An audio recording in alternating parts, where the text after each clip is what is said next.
Another 2 million have applied for unemployment across the country in the latest wave of layoffs. Since the virus outbreak, some 41 million have lost their jobs.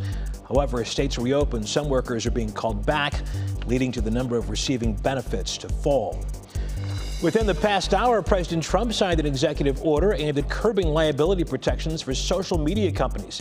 This comes after the president lashed out at Twitter for putting fact checks on 2 of his tweets. The order would direct executive branch agencies to study whether they can place new rules on companies. However, legal experts say this probably cannot happen without an act of Congress. And the Holden Arboretum in Kirtland reopened today. Public health guidelines are being followed, including group sizes of no more than 10. Visitors are also encouraged to wear masks.